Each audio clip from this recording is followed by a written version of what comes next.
Disculpen la demora. eh, Tuve que ir a votar a las elecciones universitarias y bueno, fue un infierno.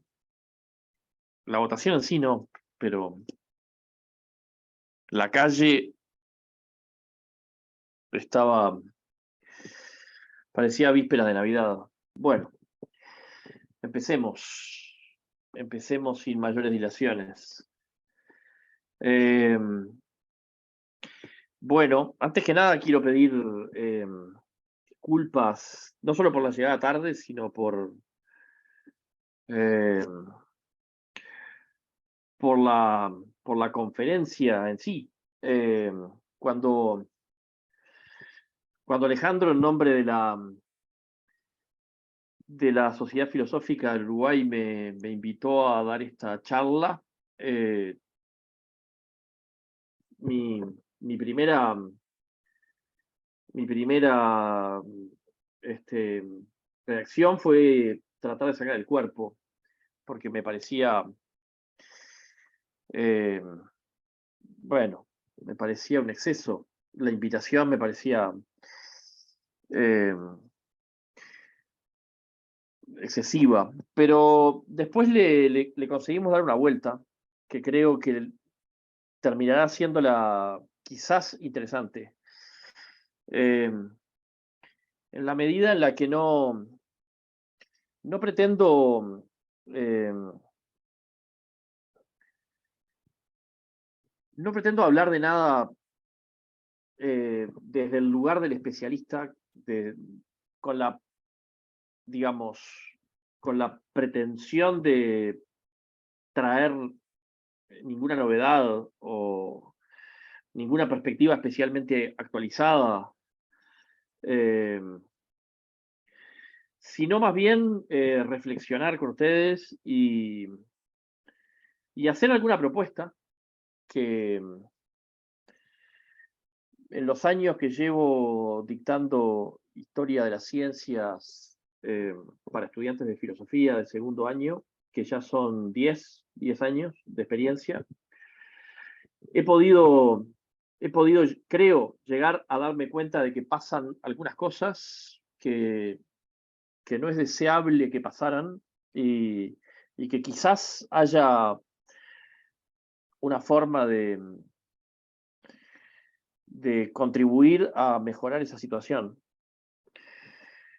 Eh, bueno, el título, a ver, ahora hablamos de eso. El título de la charla, el título más largo de la charla, no el título con el que se divulgó, sino el título original, muy largo, era de los posibles beneficios de la enseñanza de la física pre-newtoniana o aristotélica eh, para la mejor comprensión de los contenidos de la materia física en la enseñanza preuniversitaria.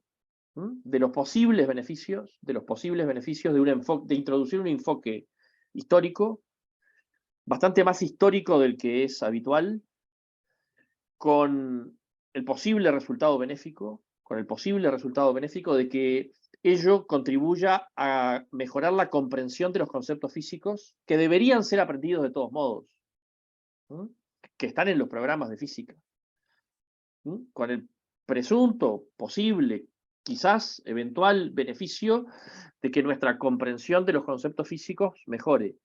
Nuestra comprensión quiere decir los que hemos pasado por el liceo y luego estudian eventualmente filosofía y llegan al segundo año de filosofía y se encuentran con los argumentos de Aristóteles en contra del movimiento de la Tierra. Y en teoría conocen el diario del lunes. Es decir, en teoría saben cómo se responde a esos argumentos de Aristóteles, pero solo en teoría. Digo en teoría porque leyeron el diario del lunes. ¿Dónde? ¿Cuándo lo leyeron? En tercer año de liceo. Estudiaron física newtoniana. O sea, saben cómo sigue esa historia. ¿Eh? Estamos en el siglo XVII, primera mitad del siglo XVII, pero ellos ya conocen, ellos empezaron, ellos me refiero a mis estudiantes, los estudiantes que he tenido a lo largo de todos estos años, de estos 10 años, conocen el final de la, no sé si el final de la historia, pero si estamos leyendo el diario del sábado, ellos conocen o deberían conocer el diario del lunes. Lo cierto es que esto rara vez sucede.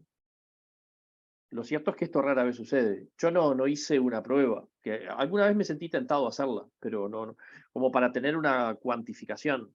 Entonces solamente tengo una estimación a ojo. Pero yo creo que un 90% de mis estudiantes de filosofía de segundo año, eh, eh, frente a los argumentos aristotélicos, los que tuvo que enfrentar Galileo, con las herramientas que tenía, que no son las de la física newtoniana posterior, son las herramientas que tenía Galileo a principios del siglo XVII. Pero mis estudiantes se supone que tienen las herramientas que proporcionó, las herramientas conceptuales que proporcionó Newton, ya avanzado ese siglo. Bueno, frente a esos argumentos están más desguarnecidos que el propio Galileo. ¿Cuántos? Bueno, no lo sé, el 90% más o menos. Entonces allí hay un problema. Se supone que estamos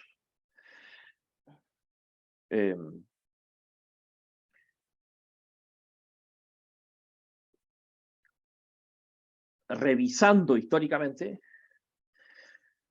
conceptos que ya deberían ser familiares. Conceptos muy básicos, como el concepto de inercia. No me refiero a conceptos sofisticados de la física contemporánea. Entrelazamiento cuántico. No me refiero a eso. Me refiero a un concepto, bueno, muy importante, relativamente reciente en la historia de la humanidad, porque, que yo sepa, hasta entrado el siglo XVII,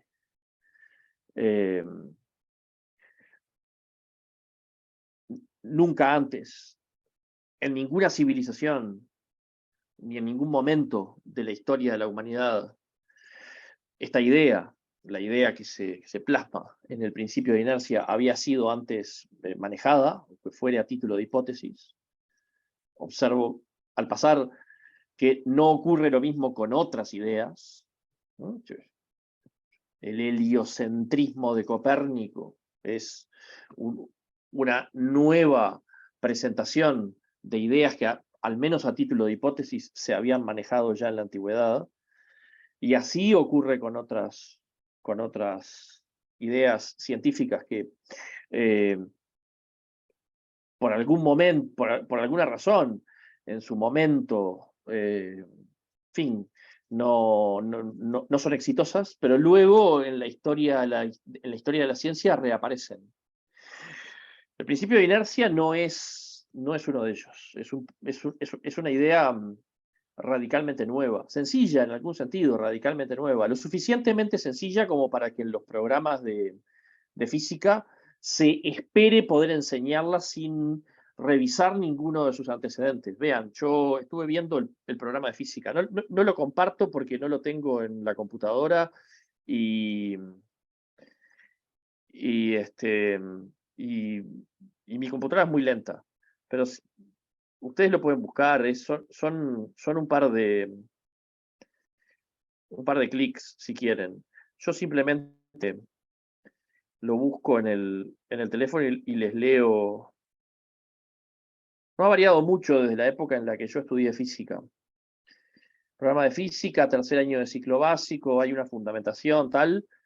Empiezan los contenidos básicos esenciales.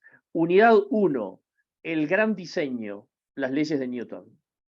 Unidad 1, 11 semanas, el gran diseño, las leyes de Newton. Bueno, yo sugeriría, para empezar, sugeriría un posible cambio de título, que podría ser el gran rediseño. El gran rediseño. Las leyes de Newton vienen a rediseñar nuestra concepción del mundo. Ya había una concepción del mundo. En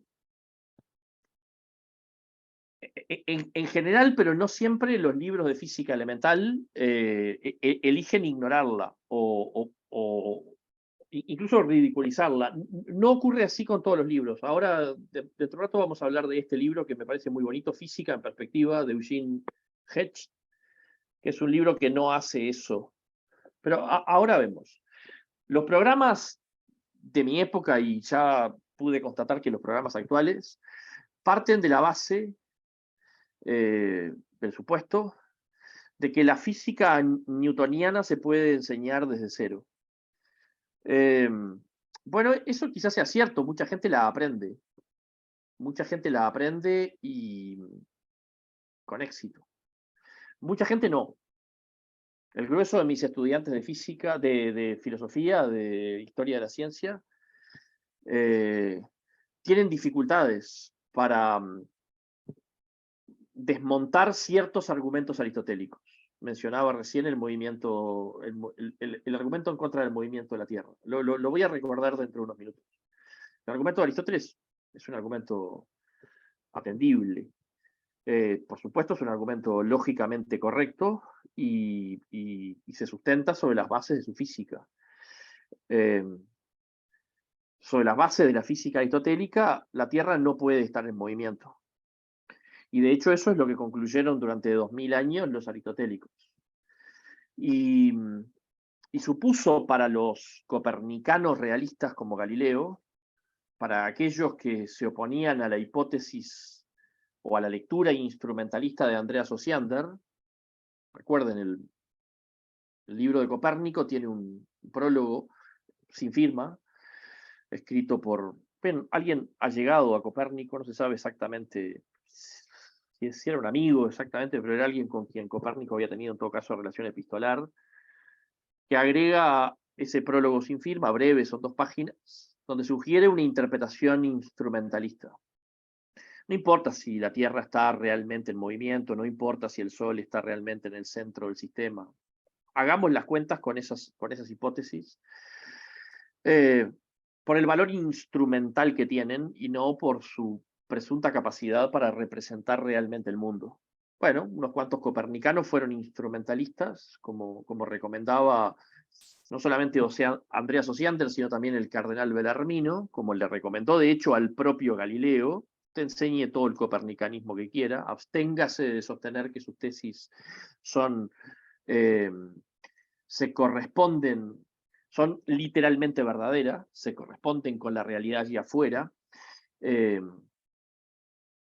describen objetivamente el mundo, enseñe todo el copernicalismo que quiera como un mero instrumento que simplifica las cuentas, que simplifica los cálculos. Pero otros, los copernicanos más famosos, los protagonistas de la revolución científica del siglo XVII, gente como Kepler, gente como Galileo, eran realistas. Eran realistas. Entonces, bueno, para un copernicano realista, la Tierra está realmente en movimiento, no está en el centro del sistema, está realmente fuera del centro del sistema y se mueve. Bueno, Galileo, Aristóteles y los aristotélicos tenían argumentos contra el movimiento de la Tierra. Una cosa que a veces es difícil que los estudiantes entiendan, porque durante mucho tiempo se les dijo falsamente que los aristotélicos eran dogmáticos y irracionales, impermeables a los argumentos a los grandes argumentos de Galileo. Y la verdad es que Galileo, que duda cabe, fue un genio, igual que Newton, tuvo que pelear contra argumentos que no eran malos.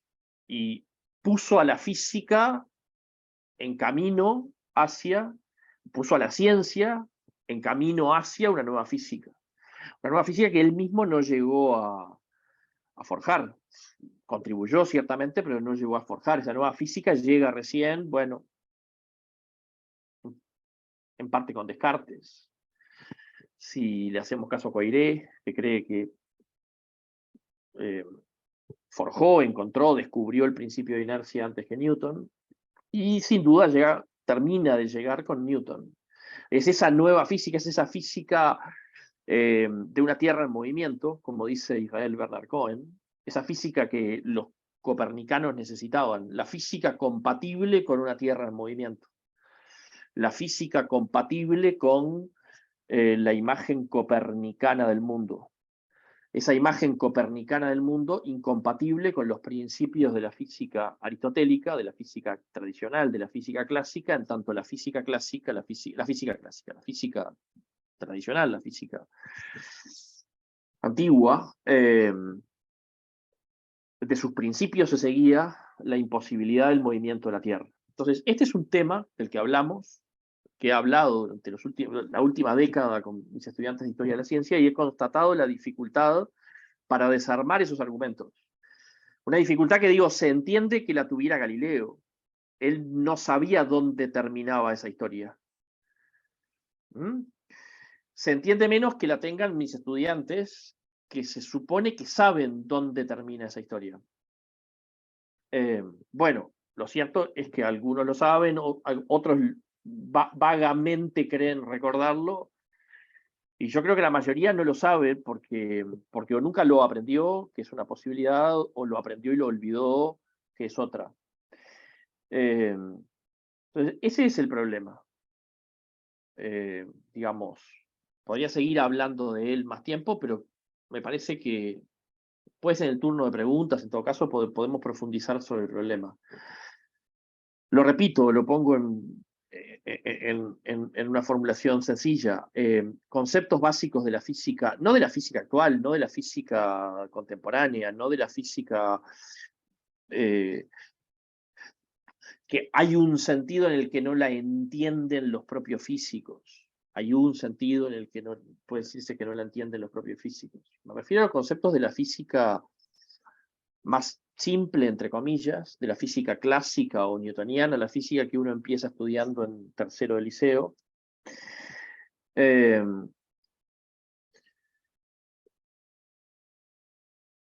no se terminan de aprender, o que se aprenden más o menos y enseguida se olvidan, o que se aprenden mal. Como resultado de lo cual pasan estas cosas. Bien, entonces, hipótesis. ¿Qué es esto? Es solo una hipótesis. La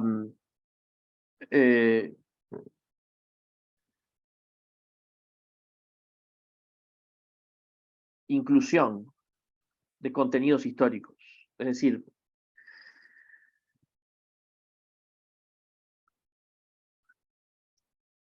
el cambio de mirada. Una mirada más histórica del desarrollo de estos problemas.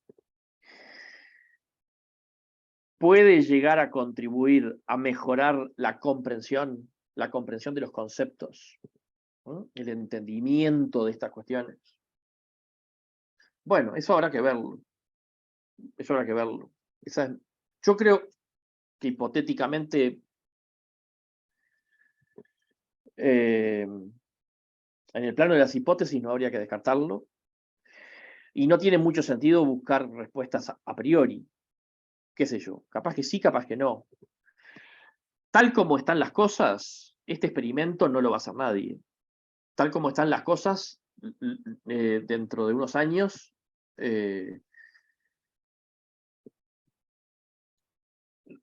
probablemente no tengamos docentes que puedan enseñar la física aristotélica, porque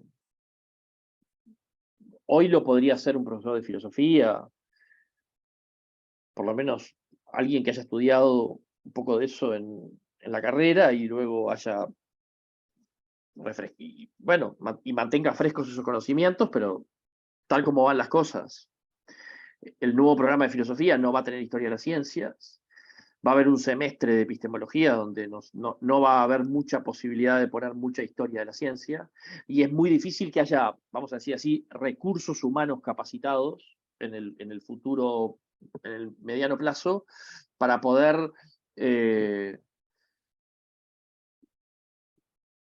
ofrecer una perspectiva más histórica. Al contrario, todo parece encaminarse en la educación moderna hacia perspectivas cada vez menos históricas, más presentistas, y además más torpemente presentistas, como si alguien creyera que se puede enseñar el entrelazamiento cuántico salteándose el principio de inercia. no sabe el principio de inercia, nunca lo entendió, no importa, porque ya no importa, ya es viejo eso es del siglo XVII, ya fue. Vamos a enseñarle mecánica cuántica. Bueno, es un absurdo que no resiste el menor análisis, pero todo el tiempo hay presiones para que se enseñe lo nuevo, lo que es de ahora, la matemática de ahora, la física de ahora, todo lo que es... Bueno, es una tontería porque la física de ahora está construida sobre la que había antes, y la que había antes, a su vez, sobre la que había más atrás. Y me da la impresión a mí que si uno no va en orden, poniendo cada pieza del Tetris en su lugar, eso después no funciona. Esa es la impresión que me da. Pero, en todo caso, habría que confirmarlo experimentalmente. Por ejemplo, habría que hacer el experimento de tomar un grupo representativo de estudiantes de tercer año de física, ofrecerles un curso más histórico, tener un grupo de control al que se les ofrece el curso tradicional, y luego hacer algún tipo de prueba para evaluar el impacto en la comprensión de los conceptos del curso más histórico en comparación con el grupo de control que tuvo el curso menos histórico. Eso se podría hacer a poco que hubiera algún interés, no sería muy difícil. Es verdad que hay algunos problemas técnicos, y no me refiero a técnico-estadísticos, sino quién daría esa... O sea, si los profesores de filosofía serían las personas más indicadas, bueno, no hay filosofía en tercero, no hay filosofía en primero, en segundo, en tercero, recién aparece la filosofía en cuarto, pero este es un contenido de física de tercer año. A su vez, los profesores de física no sé si están formados para ofrecer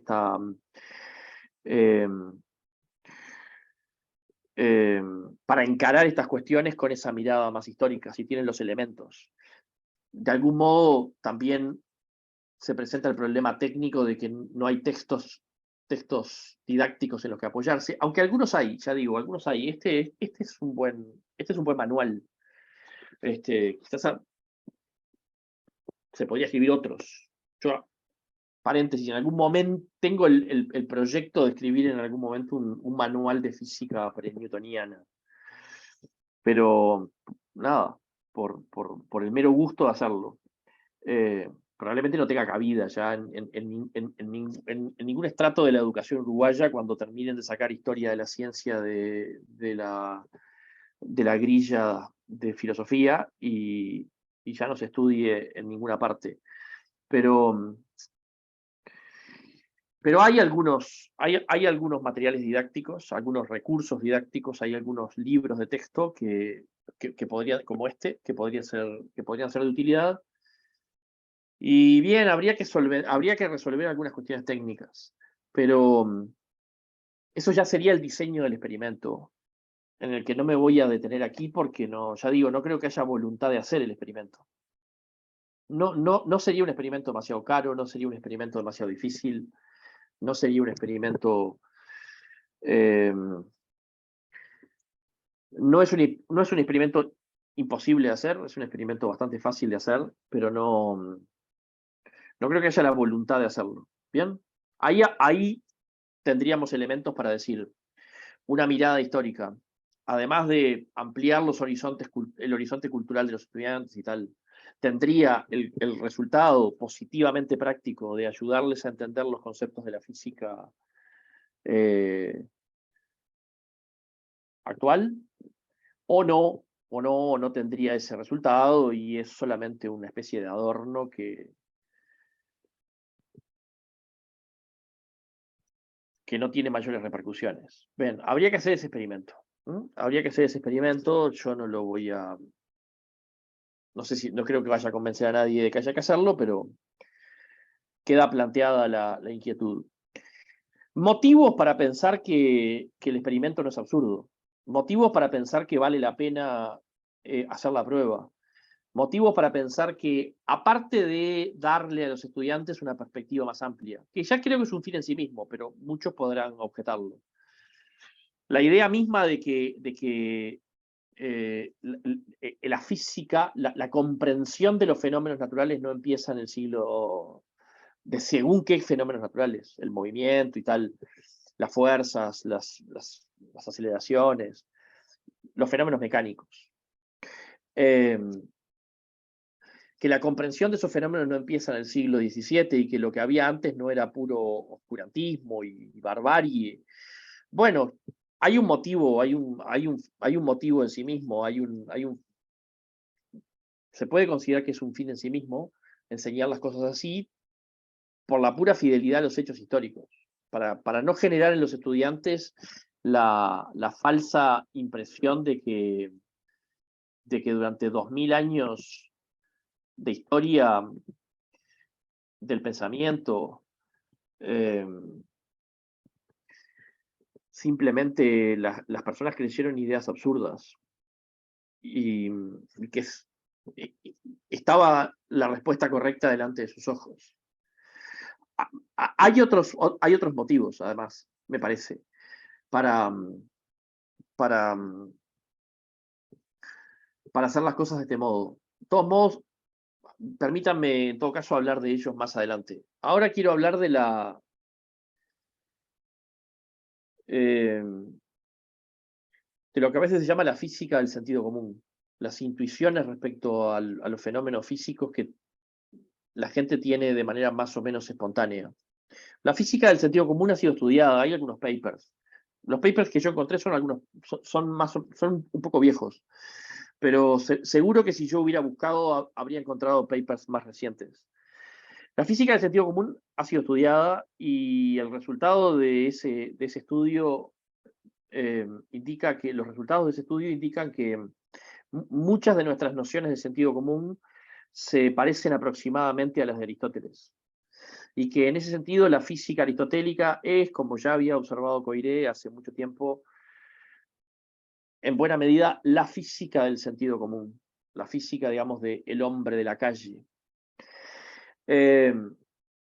Entonces, si la física newtoniana se construye de algún modo en ruptura epistemológica, para usar esa expresión, con la física del sentido común, quizás lo natural no sea a partir de negarla, de ignorar su existencia, me refiero a la existencia de la física del sentido común, sino tematizarla explícitamente, de tomar el toro por las astas. Por ejemplo, si el sentido común, en consonancia con las enseñanzas de Aristóteles, tiende a pensar que los cuerpos pesados son pesados en el sentido aristotélico de tener una propiedad que es la pesadez, la gravedad, si el sentido común parece inducir a las personas a pensar que los cuerpos son pesados, son graves, y que la gravedad es eso, la pesadez de un cuerpo, y que si este cuerpo, digamos, es pesado, quiere decir que tiene la propiedad de la gravedad o de la pesadez, que naturalmente lo lleva a caer, es decir, a buscar el lugar más bajo. Y si en consonancia con la física aristotélica creemos que aquí es absolutamente más arriba y aquí absolutamente más abajo, porque el espacio no es homogéneo, no es igual en todos sus puntos. Aquí es más arriba en términos absolutos y aquí es más abajo en términos absolutos.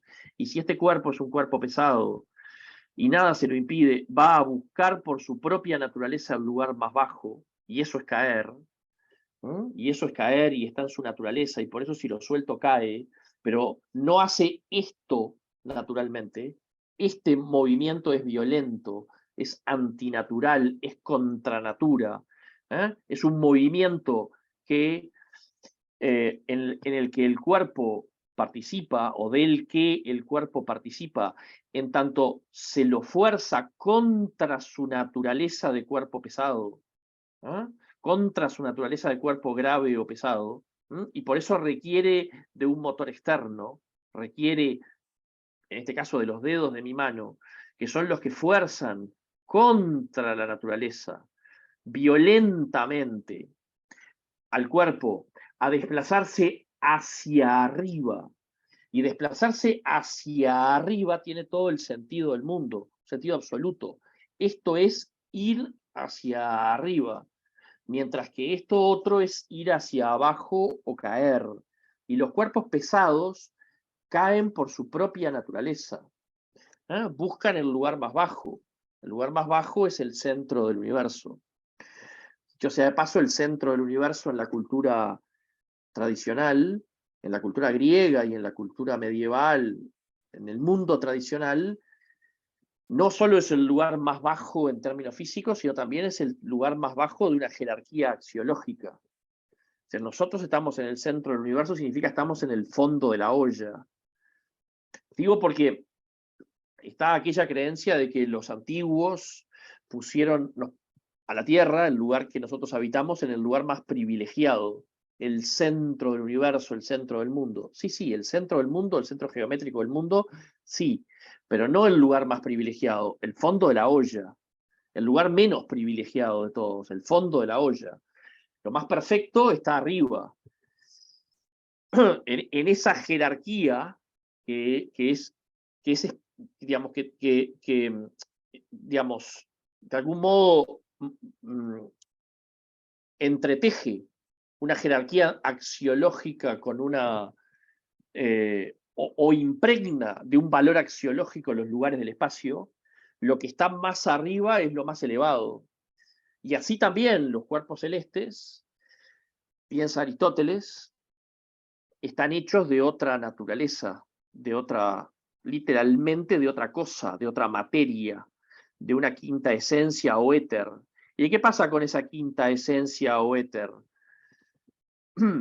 Bueno, pasa que es ingrávida, es una materia literalmente ingrávida, no tiene gravedad, no es pesada ni es ligera. No es pesada como esta, una tapa de desodorante, es lo que tenía a mano.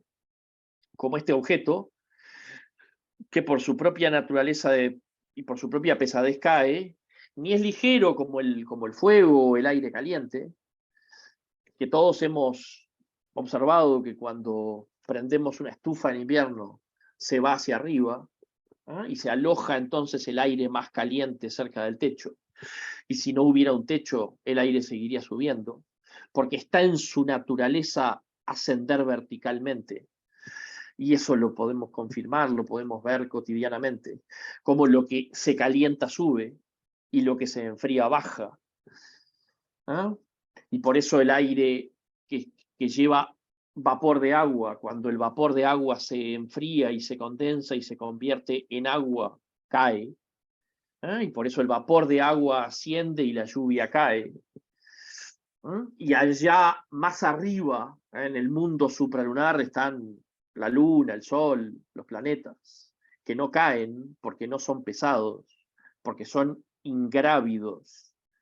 Y la ingravidez no es que la fuerza de gravedad se hace tenue allá tan lejos, porque merma con el cuadrado de la distancia. No, son ingrávidos porque están hechos de materia ingrávida. Bueno, no todo este paquete, la ingravidez de los cuerpos celestes, y eso seguramente le resulte muy lejano al sentido común del hombre de la calle. Pero la idea de que cae lo pesado, la idea de que lo pesado cae, es más, la idea de que la pesadez es una propiedad de los cuerpos que son pesados, una propiedad de los cuerpos, no una relación, sino una propiedad de los cuerpos. ¿No? Después viene el profesor de física y enseña una relación, la ley universal, la ley de gravitación universal, una interacción.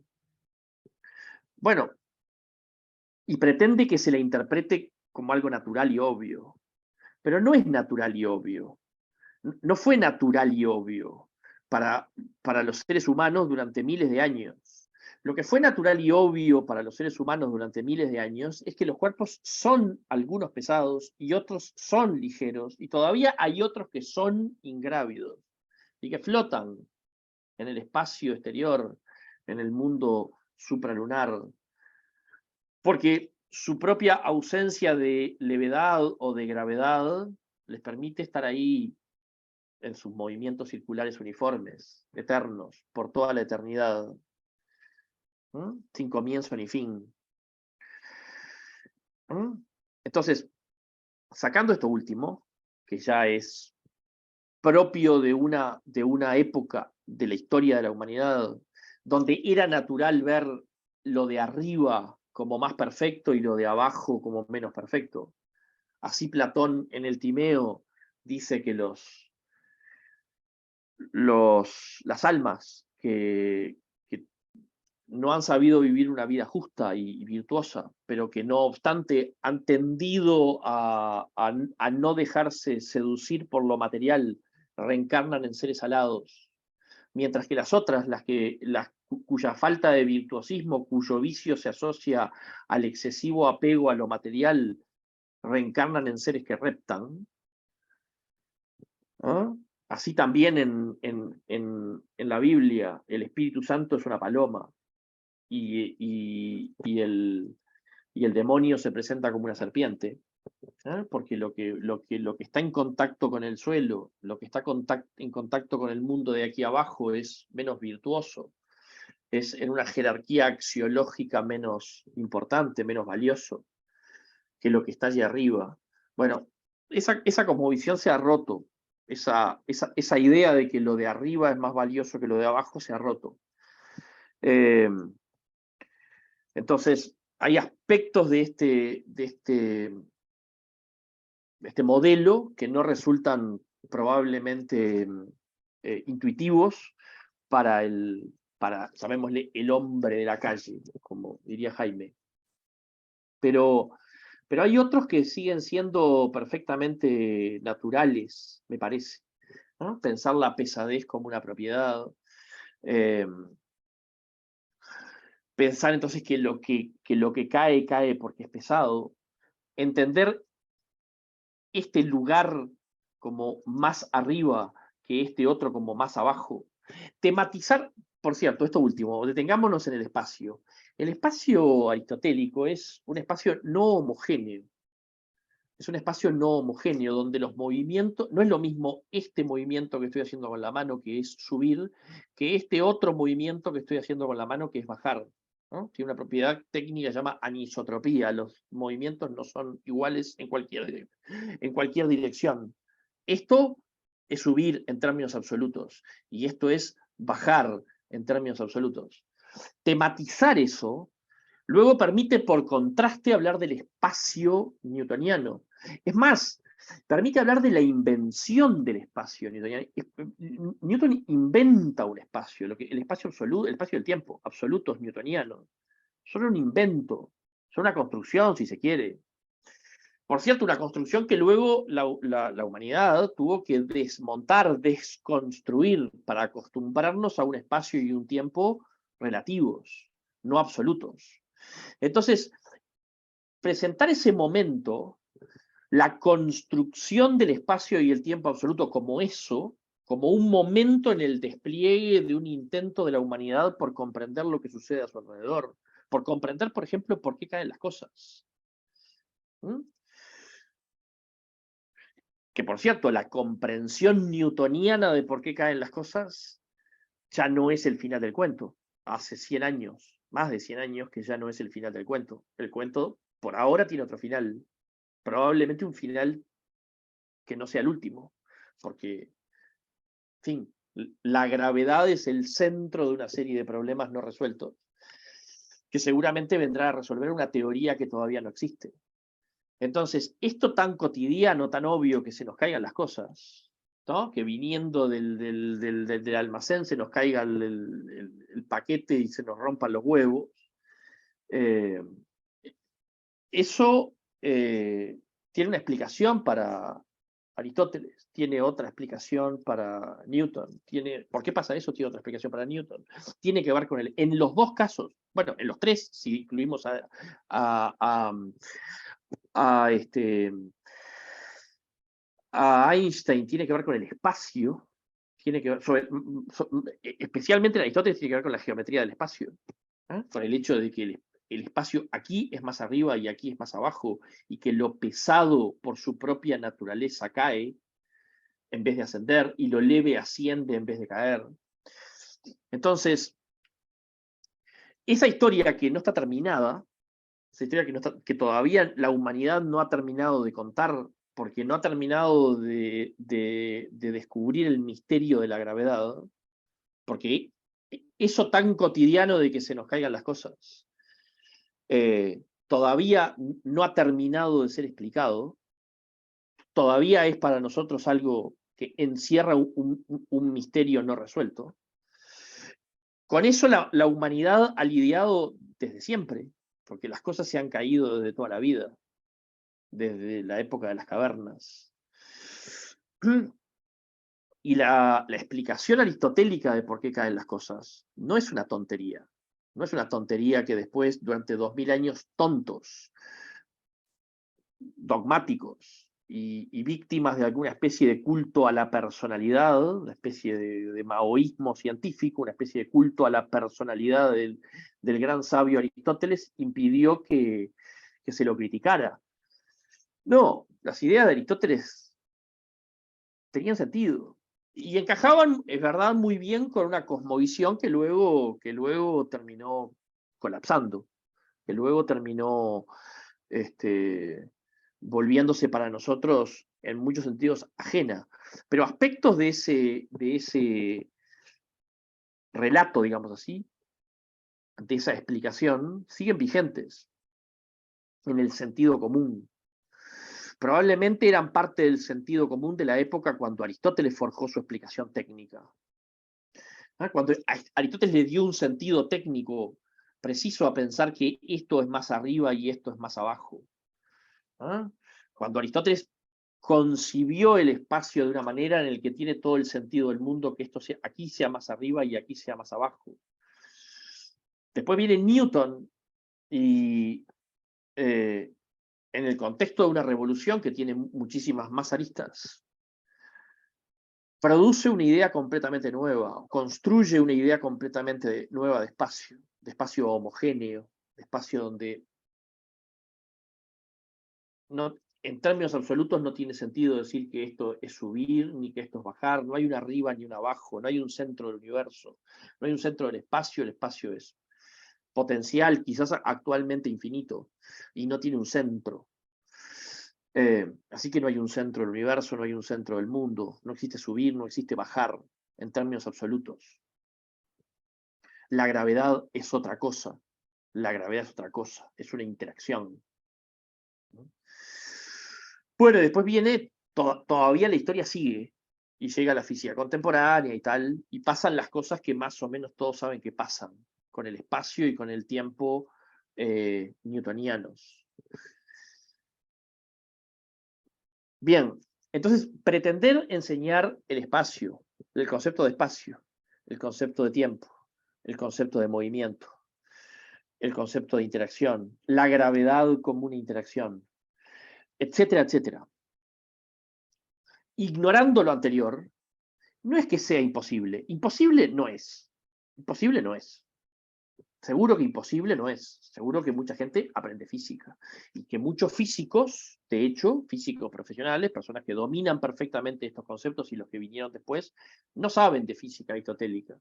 No necesitaron aprender física aristotélica. No requirieron de ese conocimiento histórico, el despliegue de esa narrativa histórica para entender los conceptos más recientes. Seguro que posible es.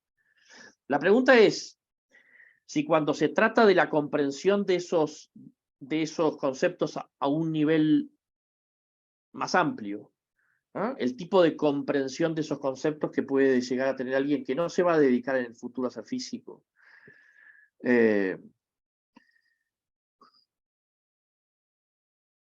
Si para la comprensión entonces a ese nivel incorporar una mirada histórica, ¿no? Incorporar una mirada histórica, una narrativa que comprenda los resultados del siglo XVII, el surgimiento de la física newtoniana, como parte de una historia que empezó mucho antes. Y en este sentido, lo que les decía más temprano, el título de esa unidad 1 de la física de tercero, el gran diseño, pero ¿por qué no el gran rediseño? ¿Por qué no el gran rediseño del mundo?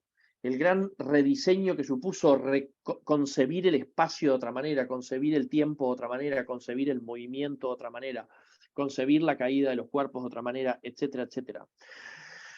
¿Por qué no el gran rediseño, partiendo de la base de que ya había una concepción anterior?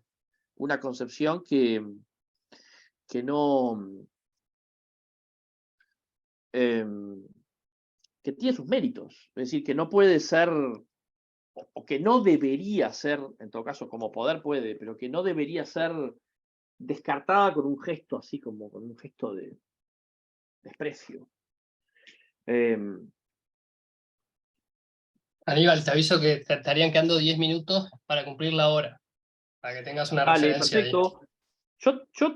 Yo tengo cuerda para rato, pero también es verdad que en cualquier momento también podemos cortar, porque más o menos yo puedo seguir desarrollando estos conceptos, pero las ideas básicas ya las he puesto sobre la mesa. Entonces yo sigo un rato más, hablo un rato más, y cuando sea más o menos el tiempo, damos la discusión o la presentación ya por suficientemente desarrollada y pasamos a una tanda de preguntas. Vean, este libro que yo les decía, de Eugene, también conocido como Jean Hecht, que después lo estuve averiguando sobre el señor vive, ya está jubilado, pero vive. Física en perspectiva se llama, Eugene Hecht. El señor vive.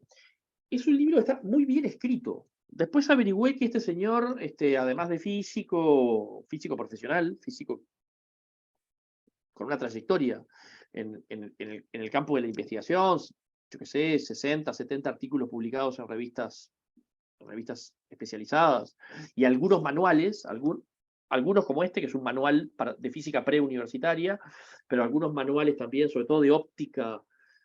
Tiene un manual de óptica muy, muy celebrado, que es para el estudio de la óptica a nivel universitario, y otros manuales, que además de esos es alguien que que se interesó por la historia del arte, por el arte, por la historia del arte, y que escribe muy bien.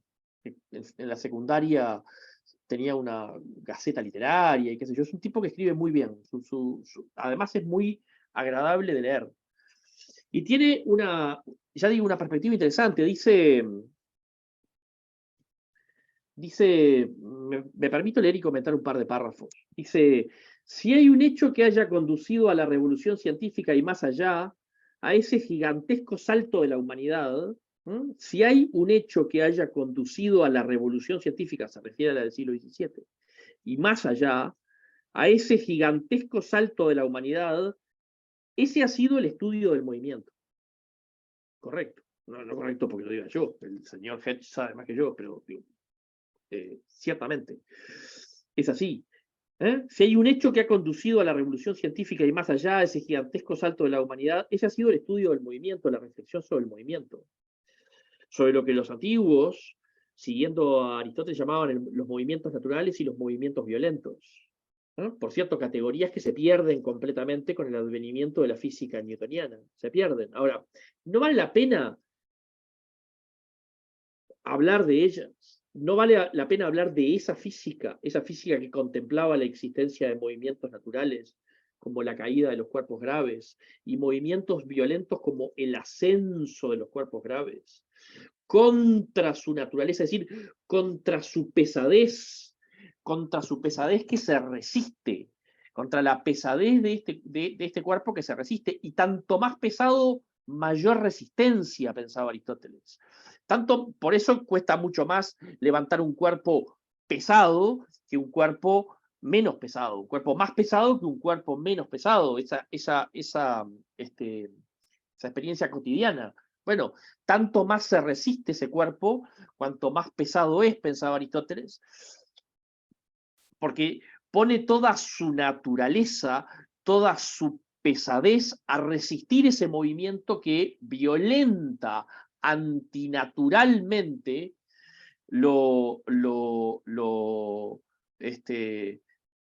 lleva por un camino que es contrario a su naturaleza, es decir, lo hace subir cuando lo que está en su naturaleza es bajar, cuando lo que está en su naturaleza es caer. Bueno, entonces, dice, si hay un hecho que haya conducido a la revolución científica, ese ha sido el estudio del movimiento. En lo que sigue, dice Hedge, examinaremos el desarrollo de estas nociones bajo la época clásica griega. ¿Mm? Y desde allí a la actualidad. Lo haremos no por afecto a Aristóteles, dice. ¿No? El libro de Hedge empieza efectivamente, como no empiezan otros libros de física, abordando los primeros 2000 años de historia de la física. Dice, lo haremos no por afecto a Aristóteles. No por afecto a Aristóteles. Dice, que es a la vez héroe y villano de gran parte de la obra. Yo ahí me permito diferir. Yo no creo que sea villano, pero bueno. Ahora comento. Héroe y villano de gran parte de la obra. No es por afecto, dice. No es por afecto. Sino porque, como en arte o música, la física se construye sobre su pasado. Vamos a empezar con Aristóteles, dice Hedge. Pero no por afecto. No por afecto. Sino porque, como en arte o música, la física se construye sobre su pasado. La física se construye sobre su historia. La física es algo que se despliega en la historia. Y lo posterior se apoya en lo anterior. Aunque Aristóteles era mucho mejor filósofo que físico, bueno, puede ser, es discutible en todo caso, y sus teorías físicas solían contener más errores que aciertos, su influencia en el pensamiento humano, incluso ahora, es tanta que no podemos pasarla por alto. Por eso es con él como empezaremos nuestra saga. ¿Bien? Lo de que Aristóteles es villano, bueno, no voy a detenerme especialmente en eso porque sería como empezar a hacer una pelorata en torno a una palabra, a hacer apavientos y darle mayor importancia a una palabra. Pero lo que sí quiero decir, que no pasa con el libro de Hedge en particular, pero lo que sí pasa muchas veces es que se dice o se insinúa que en realidad lo de Aristóteles saltaba a la vista de cualquiera que estaba mal. Que solo el dogmatismo, la cerrazón de mente, el culto a la personalidad y otros defectos, otros vicios del pensamiento, justifican que su pensamiento haya estado vigente, en particular su filosofía natural, su física, su teoría del movimiento, etc. Que solo esos vicios justifican que pueda haber estado vigente durante tanto tiempo. Y esto no es cierto. No es cierto. Es decir, lo que justifica que haya estado vigente durante tanto tiempo es justamente no los vicios, sino las virtudes de su comprensión, de su capacidad de producir una comprensión razonablemente completa y coherente. Y esto también tiene valor cultural. Que se entienda, es importante que se entienda que la comprensión de por qué caen los cuerpos varía. Pero no solo varía históricamente, varía según marcos conceptuales. La comprensión de por qué caen los cuerpos de Aristóteles era perfectamente razonable dentro de su marco conceptual.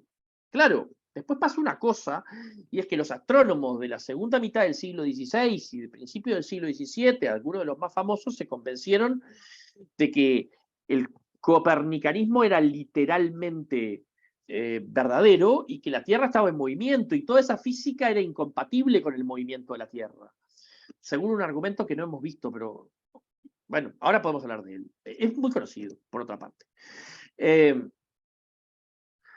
Pero quiero resaltar esto. No es obvio, los hechos brutos no nos indican una teoría. La teoría la ponemos nosotros. Y esto es importante que los estudiantes lo comprendan, y la gente de la calle, la gente común lo comprenda. Nosotros con nuestros conceptos, con nuestros marcos conceptuales, interpretamos los fenómenos cotidianos y generamos una comprensión, o llámenle explicación, llámenle como quieran, no me voy a meter en esa cuestión de la distinción, muy habitual en la filosofía de las ciencias sociales, entre explicación y comprensión, no voy a entrar en eso. En esta charla les llamo indistintamente igual a una cosa que a la otra, explicación, comprensión, interpretación, utilizo todos esos términos de manera laxa. No hay algo que Aristóteles no vio. A ver, sí hay cosas que Aristóteles no vio, sí hay cosas que eran difíciles de encajar en su sistema, sí hubo gente que se quejó en su momento y que desarrolló teorías alternativas. Pero lo que no vieron en su momento nadie, lo que no vio nadie en su momento y que recién llega a ser obvio, entre comillas, natural, entre comillas, en el siglo XVII, es que los cuerpos que están en un estado de movimiento, que puede ser de reposo, ausencia de movimiento, por lo menos de movimiento relativo. Habría que incorporar esa distinción, pero no importa. Que un cuerpo que no se está moviendo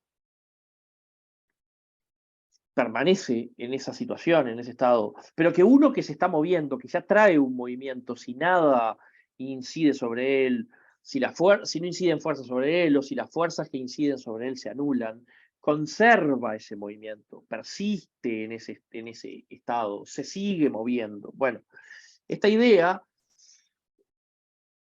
la idea de que para que un cuerpo cambie su velocidad, es decir, para que un cuerpo se acelere, tienen que actuar fuerzas, que las fuerzas causan aceleraciones, causan cambios en las velocidades, que eso es lo que hacen las fuerzas, que en ausencia de fuerzas o si la sumatoria de las fuerzas es nula, el cuerpo no cambia su velocidad, es decir, no sufre aceleración, si estaba en reposo, sigue en reposo, si estaba en movimiento rectilíneo y uniforme, sigue en movimiento rectilíneo y uniforme. Esta idea no era obvia. Y quejarse porque Aristóteles no la descubrió es absurdo. Es pretender que si uno va y mira los hechos le sugieren la teoría correcta. Y los hechos no nos sugieren la teoría correcta, al punto de que no sabemos cómo explicar por qué caen los cuerpos. Lo sabemos. Tenemos varias explicaciones. Pero la última y la más actual no es la definitiva. No es la definitiva. Sabemos que no es la definitiva. Sabemos que nuestra comprensión de la gravedad actual todavía no es definitiva. Entonces, no tenemos todavía la última palabra. Y encontrar la última palabra es muy difícil. Lleva siglos la humanidad reflexionando sobre por qué caen los cuerpos y todavía no tenemos una comprensión última y acabada de la explicación de esos hechos. Entonces, es también formativo entender que hay fenómenos cotidianos, como la caída de los cuerpos. Pero luego hay aparatos conceptuales, marcos conceptuales, estructuras conceptuales, en términos de las cuales nosotros le damos a esos fenómenos un sentido que no tienen per se o autónomamente. Y que decir que un cuerpo que cae porque es pesado, tiene pleno sentido. En todo caso, se podrá decir que el marco conceptual en el que eso tenía sentido es un marco que ha quedado históricamente atrás y que nuestra comprensión ahora es otra. Bien, es cierto. Agrego yo, tampoco la de Newton, ¿verdad? Tampoco es esa. Tampoco es esa. Esa también quedó atrás.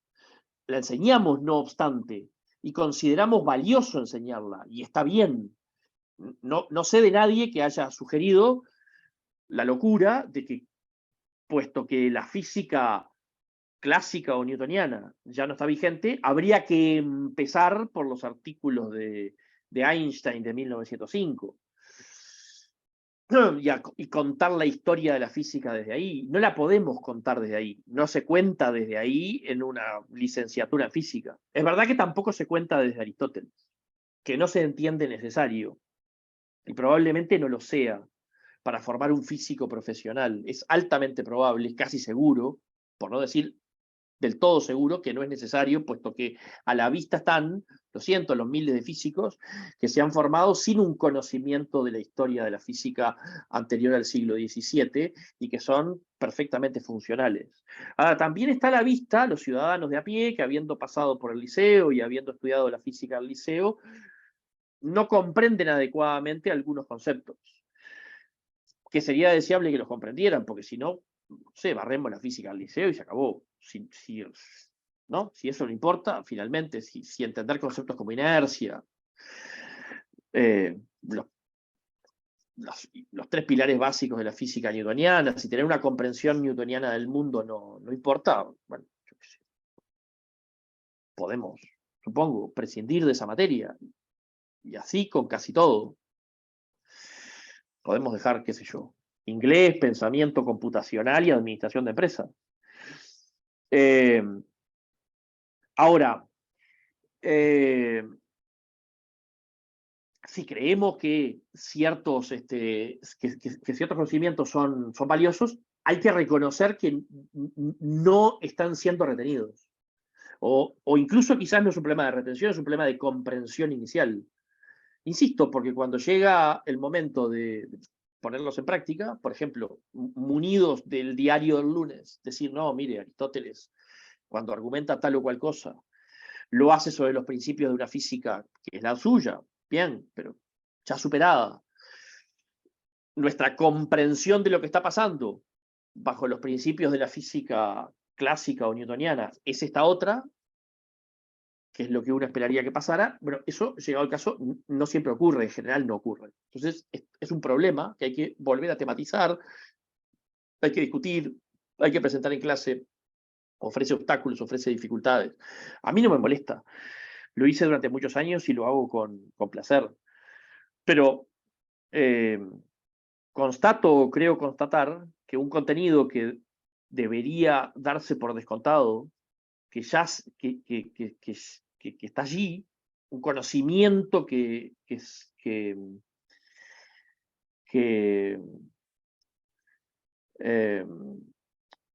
debería ser de dominio público, ¿no? A juzgar por el hecho de que forma parte de los planes de enseñanza básica,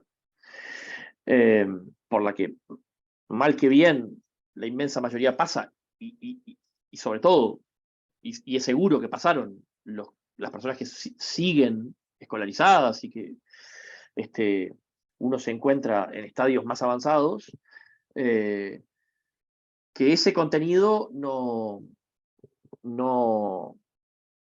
ha quedado mínimamente firme. Y yo me pregunto, insisto, hasta dónde esto puede deberse, aunque sea en parte, a la falta de una mirada, de una comprensión histórica. Si ello, a ver, si tiene razón Hedge, y yo me inclino a pensar que la tiene,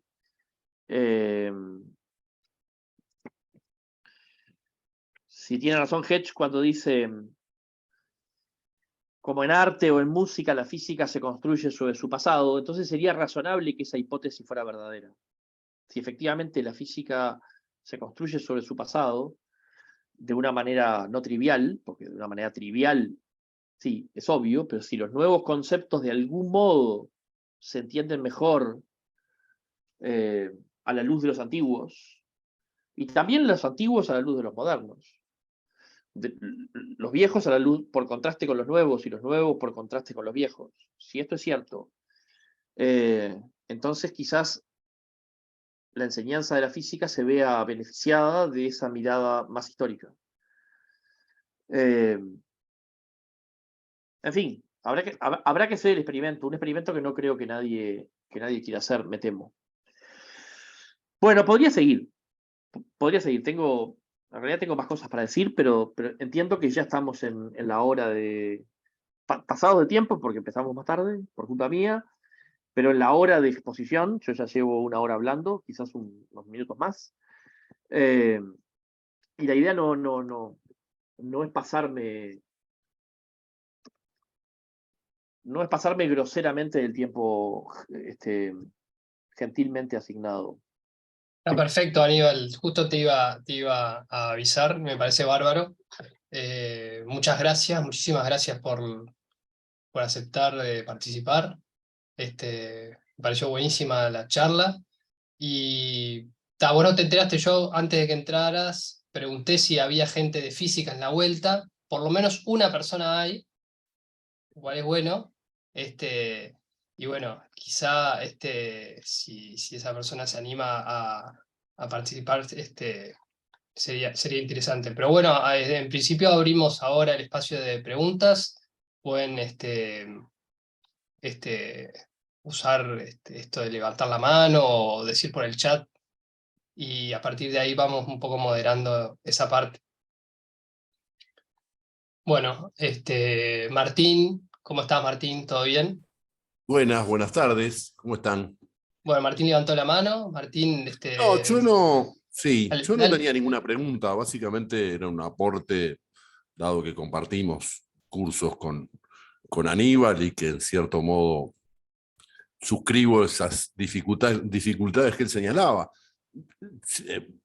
Lo que quería aportar en ese sentido es que, digamos, en esa reconstrucción histórica, yo pondría entre medio, también podría ser un potencial trabajo en el futuro, a la física del ímpetus, que, digamos, precisamente es la que media entre la física de, digamos, Galileo, Descartes, Newton y la física de Aristóteles. Aníbal decía correctamente que la física moderna más bien lo que establece es una relación, mientras que la física de Aristóteles o las del ímpetus básicamente se refieren o al objeto o al medio, digamos, de una forma más o menos independiente.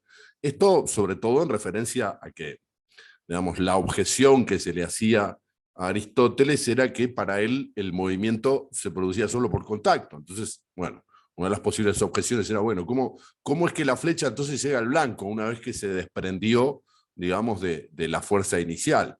Aristóteles respondía de un modo un poco vago que el aire generaba una especie de torbellino que hacía que la flecha siguiera moviéndose.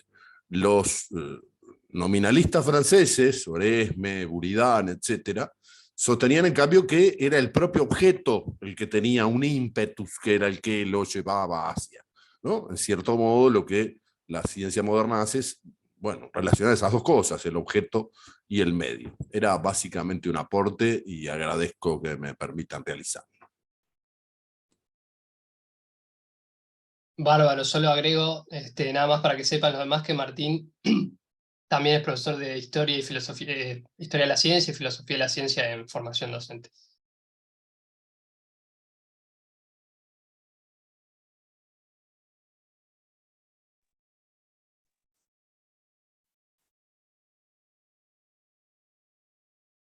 Perdón, ahora sí está Ricardo Navia para participar. Bueno, primero que nada agradezco el aporte de Aníbal. Yo estoy muy de acuerdo con lo que él plantea. Lo he pensado varias veces, por supuesto no lo tengo sistematizado como lo tiene él, pero estoy muy de acuerdo con ese enfoque porque tiene varios beneficios, ¿no? En primer lugar, que de alguna manera introducir la dimensión histórica, por ejemplo, a partir de Aristóteles, de alguna manera permite que el estudiante repiense los problemas de física un poco a partir del sentido común. Claro, bien decía Aníbal que la física aristotélica no era solo la del sentido común, sino la del sentido común entrelazada con ideas propias de la época de distinto origen, ¿no? Pero permite una visión a partir de lo que en principio la gente tiende a pensar, ¿no? Y eso permite una visión mucho más constructiva de la física y a su vez evita una comprensión simplista de, de los sistemas anteriores, por ejemplo, del aristotélico, ¿no? Como bien dice, que es uno de los aspectos que señala Aníbal y que me parece muy correcto, no era para nada una física de tonto, al revés, era una física que cumplía con una serie de criterios de la racionalidad y de la inteligencia de la época, ¿no?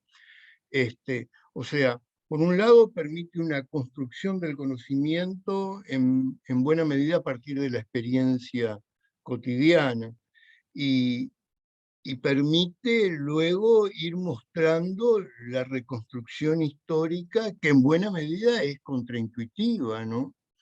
En ese sentido es muy valioso, nos da una visión de construcción histórica que a veces no lo tiene la exposición sistemática de la física, ¿no?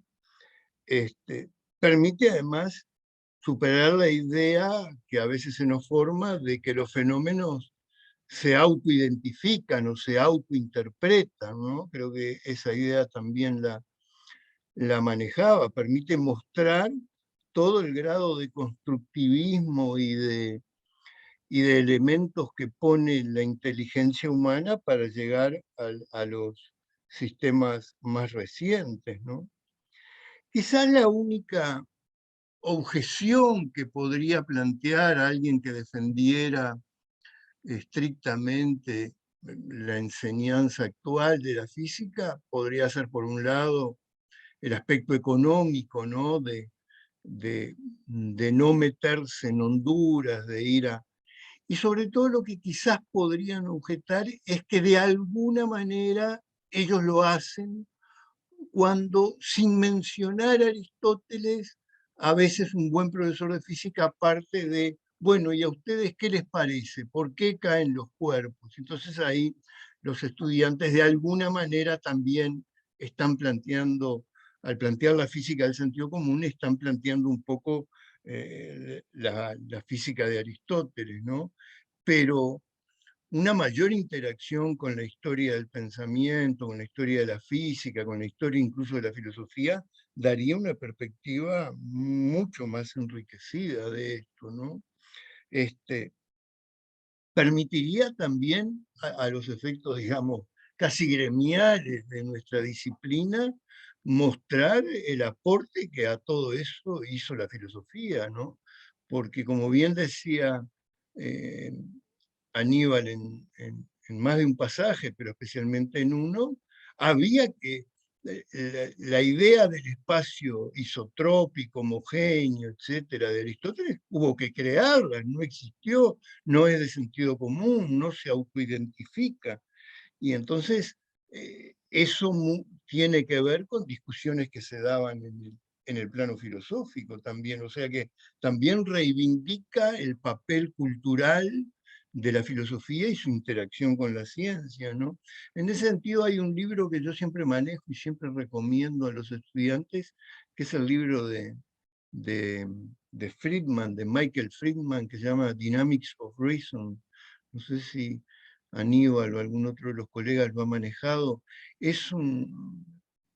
Michael Friedman es un profesor de metafísica de la Universidad no me acuerdo si de California, y él muestra allí, sobre todo, habla algo de física aristotélica, pero sobre todo lo que él trabaja es el pasaje de la física newtoniana a la física relativista, ¿no? Y muestra cómo, de una manera que en pocos libros está tan clara, muestra cómo ese pasaje solo fue posible por discusiones filosóficas que se dieron inmediatamente antes de la teoría de la relatividad sobre la geometría y el espacio, discusiones en las cuales jugó un papel muy importante, por ejemplo, Poincaré, y muestra ahí que no le hubiera resultado tan fácil a Einstein hipotetizar una nueva idea de espacio, de movimiento, y apelar a las nuevas geometrías si no hubieran existido esas discusiones sobre geometría. Allí hay una mostración muy interesante de esa interacción, que creo que es un poco la interacción que también Aníbal está planteando para el otro pasaje, ¿no? de la aristotélica a la newtoniana. O sea, yo comparto muchísimo todo esto que dice Aníbal, me parece muy pertinente, me parece que daría lugar a espacios de interacción con los colegas de física que hoy no tenemos, y que mostraría además una cosa que no es fácil de mostrar, y es la incidencia constructiva de la filosofía y el posible aporte que los profesores de filosofía pueden hacer a los programas de enseñanza de ciencia, ¿no?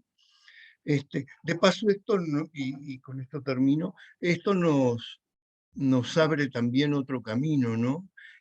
O otra ventana de pensamiento, ¿no?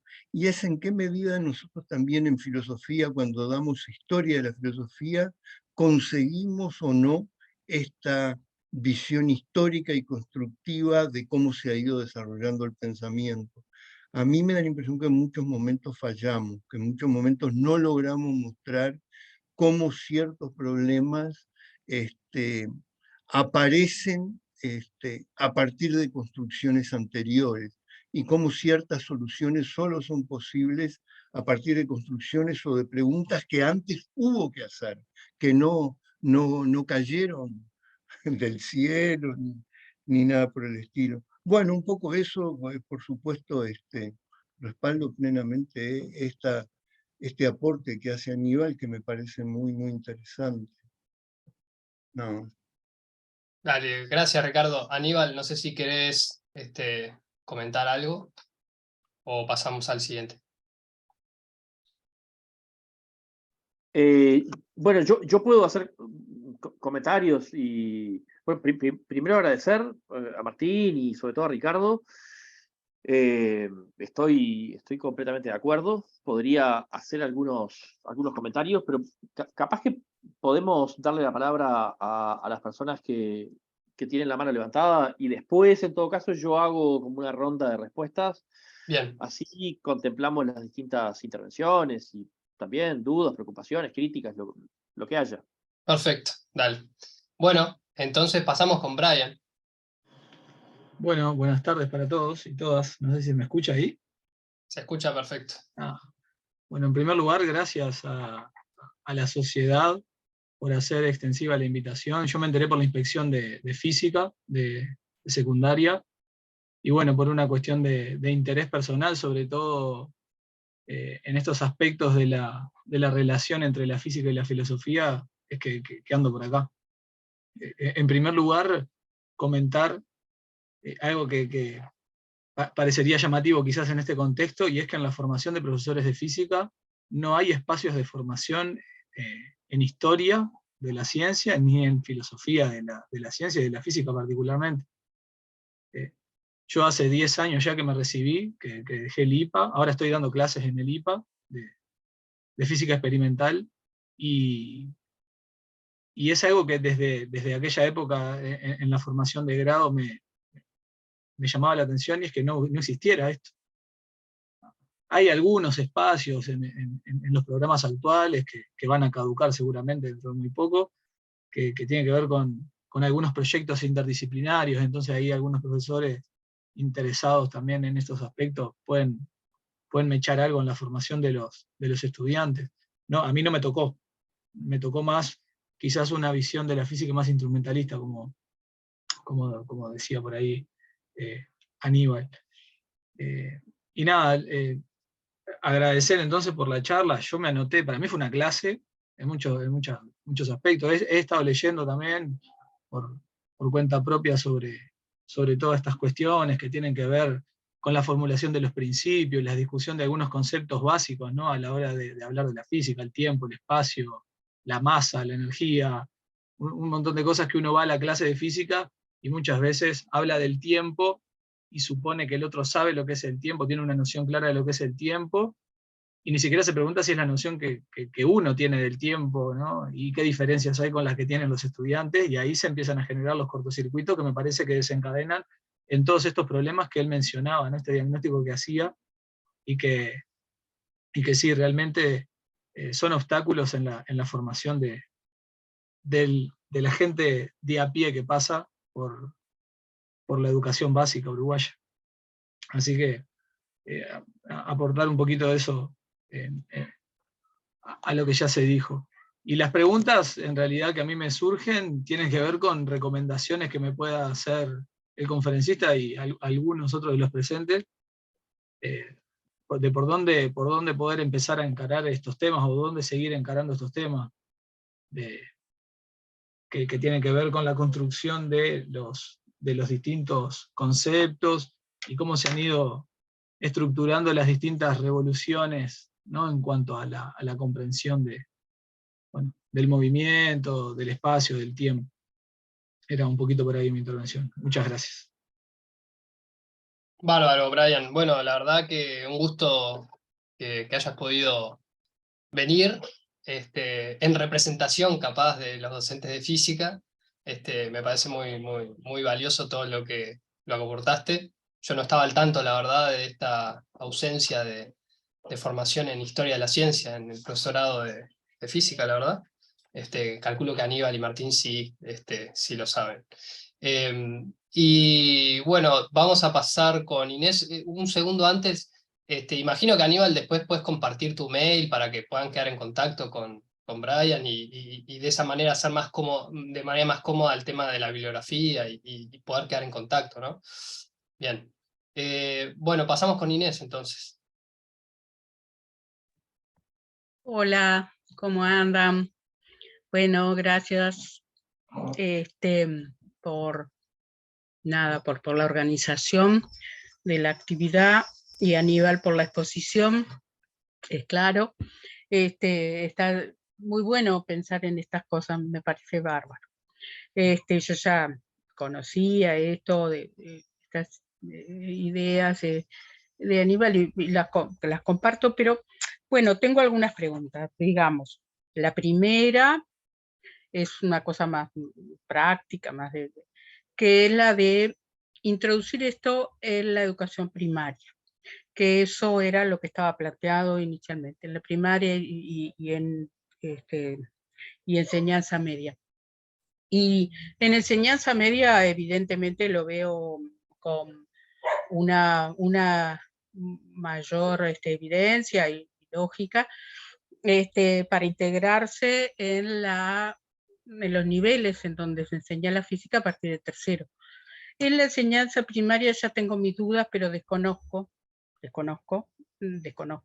qué tipo de rudimentos de física, que en realidad yo creo que es necesaria una capacidad de abstracción grande, igual que con química, y que entonces si en primaria se van, o sea, de que seguramente si hay algún tipo de introducción debe ser un poco como muy, ¿cómo voy a decir? Como eso que decía antes, ¿no? Rudimentos, no sé. Eso lo pregunto, en primer lugar, porque eso era lo que más me resultaba un poco difícil de instrumentar, ¿no? Es decir, física aristotélica en primaria.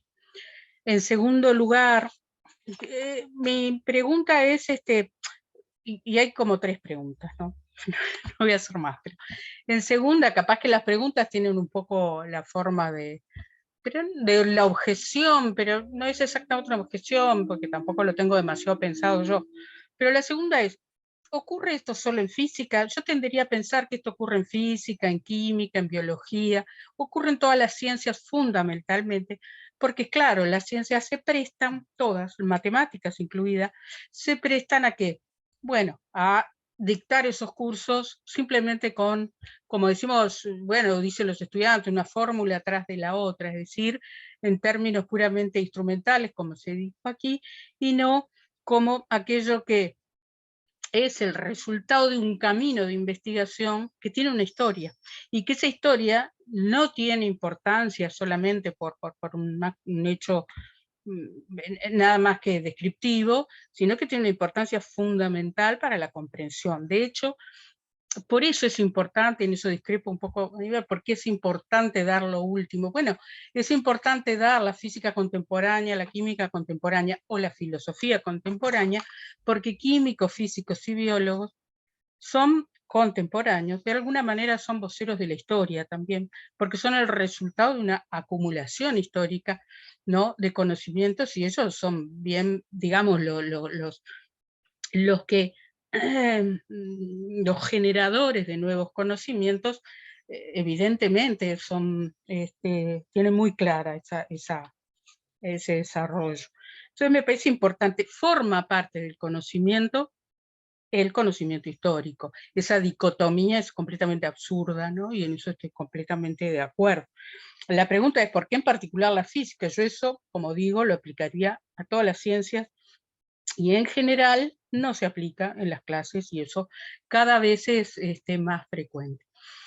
Y en tercer lugar, una objeción que es un poco la del manejo de Aníbal del término de sentido común. Es un poco, en mi opinión, peligroso. ¿Por qué lo digo? Y bueno, porque hay sentido común en Aristóteles, pero si nos ponemos a pensar, también había sentido común en Tales de Mileto, cuando decía que la Tierra flota sobre el agua como un madero. Y bueno, Tales de Mileto veía alrededor agua, veía que la Tierra tenía una estabilidad, que era lo que él experimentaba, y de hecho Aristóteles le responde a Tales, objeta esa teoría de que la Tierra flota sobre el agua como un madero, es decir, lo considera un interlocutor válido. Por lo tanto, hay también sentido común en Tales. Quiero decir, a mí me parece que el desarrollo tanto de la filosofía como el de la física es precisamente, bueno, contradecir un poco, y esa es la experiencia que tenemos, lo que el sentido común nos dice, y sorprendernos en bueno, en esas formulaciones, ¿no? Digo, por eso me parece que hay que esa noción de sentido común no es que no tenga valor, por cierto que la tiene, pero un poco el conocimiento en general, no solo de la física, también de la filosofía y de otras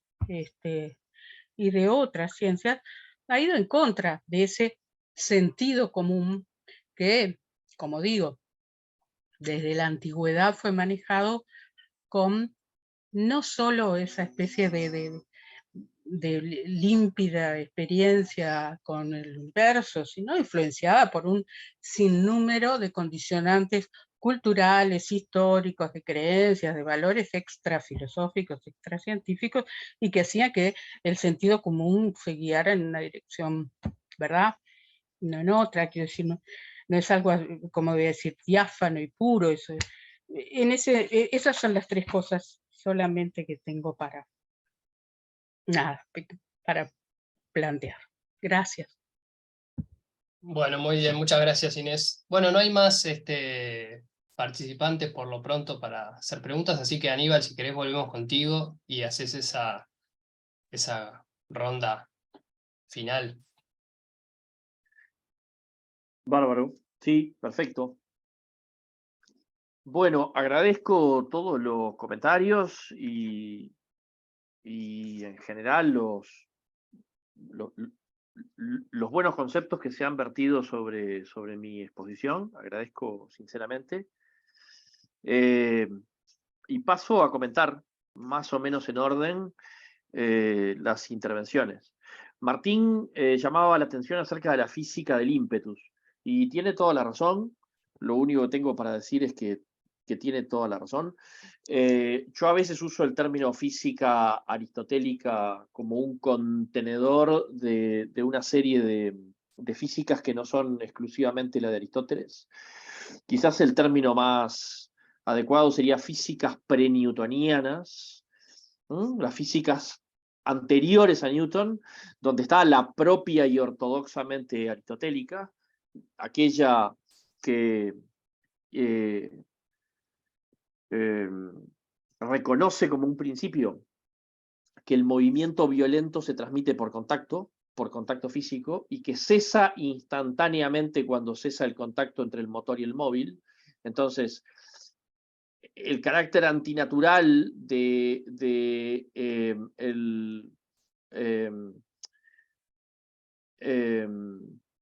la permanencia de este cuerpo pesado, ¿no? Aquí como flotando, bueno, no está flotando, justamente yo lo estoy agarrando, lo estoy reteniendo contra su naturaleza en esta posición. En el instante en el que yo lo suelto, queda librado a su naturaleza de cuerpo pesado y cae. Bueno, muchos vieron que había, ya en la antigüedad, notaron que había un problema con las flechas en el aire, las balas de cañón. Bueno, cuando pierden contacto la flecha con el arco, la bala de cañón con la catapulta, ¿cómo es que sigue en el aire hasta que finalmente impacta contra su blanco? Bueno, ahí está la explicación de Aristóteles, esa que alguien, no me acuerdo quién fue, capaz que Martín se acuerda, alguien dice, es indigna del genio de Aristóteles. No me acuerdo quién dice usa esta, la presenta y dice, una explicación indigna del genio de Aristóteles. Está en el libro de Hedge. Está esa imagen, pretende recoger la explicación aristotélica de cómo se dan estos fenómenos. Bueno, nada. Solamente digo, tiene razón Martín, son varias las físicas que preceden a Newton. Está la física ortodoxamente aristotélica, está la teoría del ímpetus, que se puede considerar o bien otra física distinta, o bien una variación sobre el trasfondo aristotélico. Yo qué sé, Coiré la considera otra física, dice que es una física distinta. Creo que hay motivos para pensar que es una variación sobre la base de la conservación de ciertos principios aristotélicos, toqueteando otros claramente. Por ejemplo, el dogma, vamos a llamarle así, el dogma de la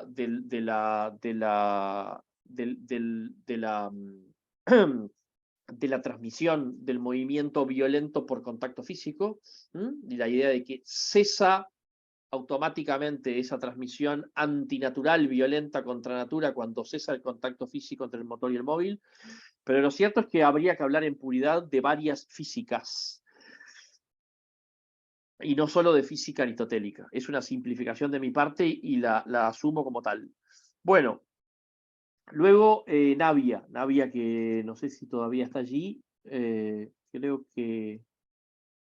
Ah, estás ahí, Ricardo. Bueno, Ricardo, muchas gracias por tus palabras. Estoy completamente de acuerdo con todo, incluso ese,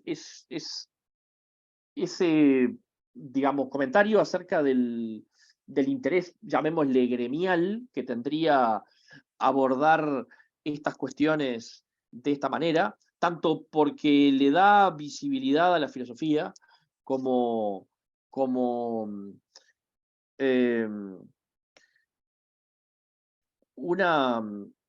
como protagonista, ¿no? de algunas de las grandes conquistas del espíritu humano, digamos, como coprotagonista, no como protagonista absoluta, pero como coprotagonista, como actor coprotagónico de algunas de las grandes conquistas del espíritu humano. Esto que a veces se ignora o no se señala suficientemente, como la filosofía ha estado presente, ha estado en la conversación, ha sido una voz importante en la conversación de la humanidad, conforme la humanidad iba descubriendo según qué cosas que tienen que ver con el movimiento, que tienen que ver con la materia, la energía, el infinito, el número, cómo la filosofía ha sido una voz importante, a veces más importante, a veces menos importante. Y también le aportaría yo, sin mucha esperanza de que esto se realice en ningún momento de manera práctica, pero también lo importante que sería para los profesores de filosofía que existiera en los programas, en futuros hipotéticos programas, que estuviera contemplado en los futuros programas la enseñanza de la filosofía en el ciclo básico, y podría ser perfectamente una justificación no puramente de interés económico, de interés laboral, una justificación legítima, una justificación no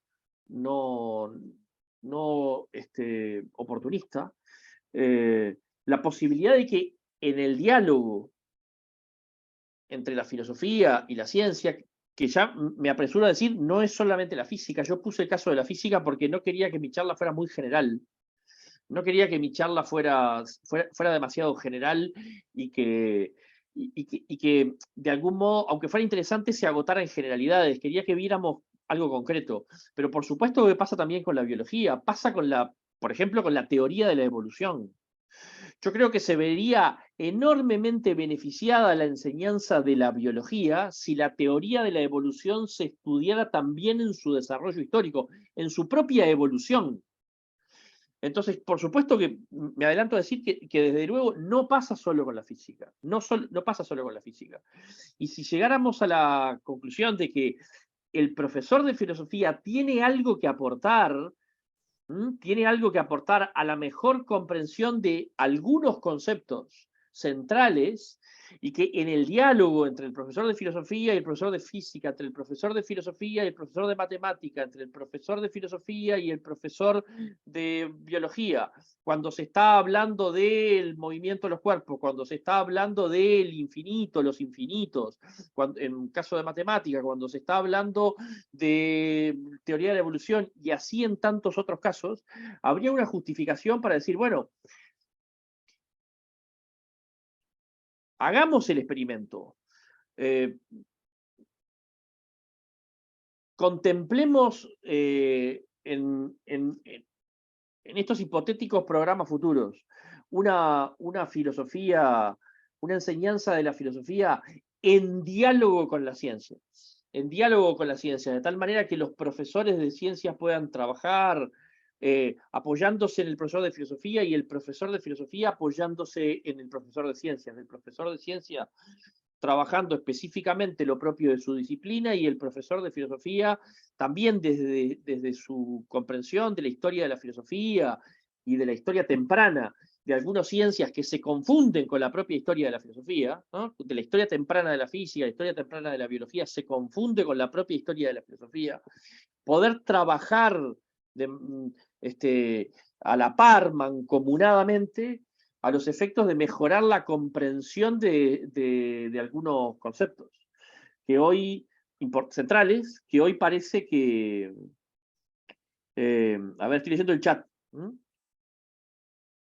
Claro.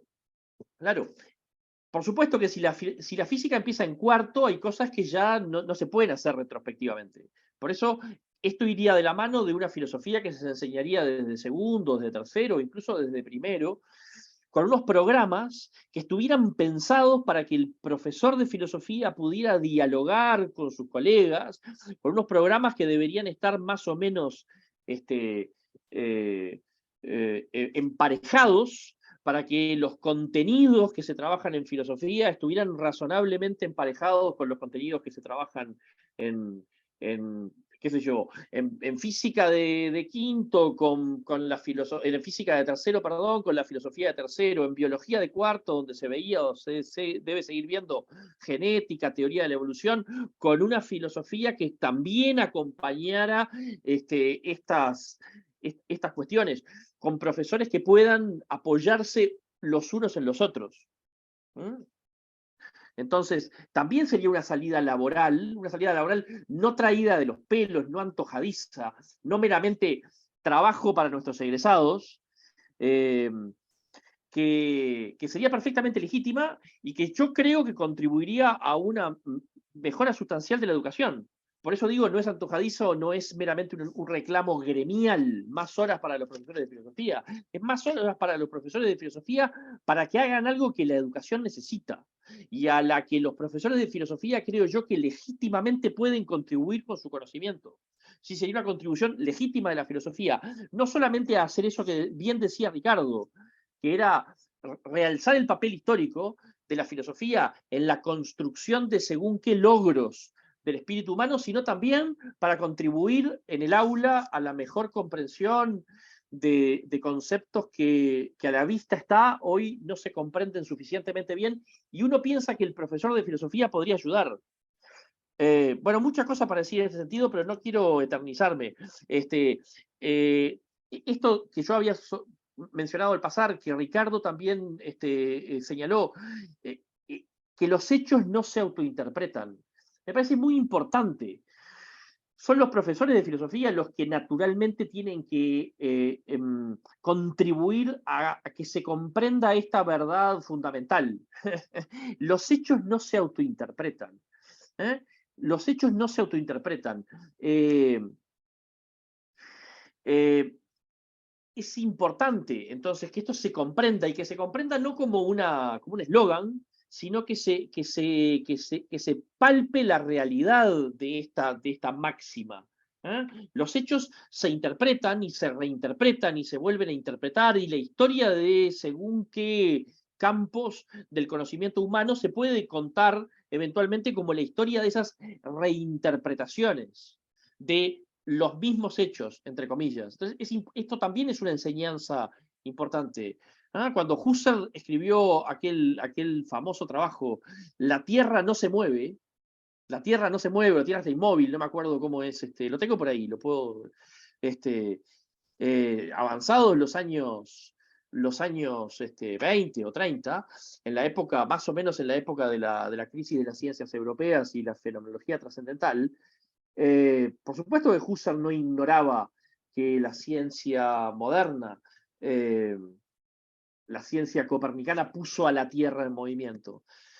Lo que quería señalar es que según el marco de nuestra experiencia cotidiana, el marco de nuestra experiencia diaria, a todos los efectos prácticos la Tierra no se mueve. La Tierra para nosotros, en un sentido de nuestra existencia cotidiana, está inmóvil. La Tierra, en tanto marco de nuestra vida cotidiana, de nuestra experiencia diaria, está inmóvil, y por eso el movimiento de la Tierra supone una ruptura epistemológica. Y ahí voy a lo que decía Inés, no me quiero saltear, quiero ir más o menos en orden, pero cuando Inés decía, cuidado con esto del sentido común. No, claro, el sentido común es un sentido común que también se construye históricamente, y la ciencia se construye muchas veces en ruptura epistemológica con ese sentido común que también va cambiando, porque va cambiando según épocas, ¿no? Entonces, Husserl quería señalar eso, y yo creo que Bachelard y Coiré tomaron registro de esto, ¿no? Hay un sentido en el que Husserl tiene razón, seguro que lo hizo para provocar, pero hay un sentido en el que tiene razón. Hay un sentido en el que la Tierra no se mueve. Para nosotros, en nuestra experiencia cotidiana, en nuestra vida diaria, la Tierra no se mueve.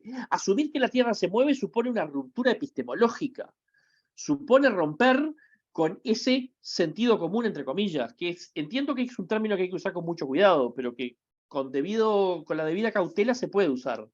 Entonces, de nuevo, quiero volver a señalar esto, lo del tema del aporte gremial. Yo creo que la filosofía tiene un lugar perfectamente legítimo, un lugar mucho mayor que el que ocupa hoy en los planes de secundaria. Yo sé que la tendencia va en la dirección exactamente contraria, pero creo que podríamos hacer una defensa gremial perfectamente legítima de por qué necesitamos más filosofía, por qué sería bueno para la educación que el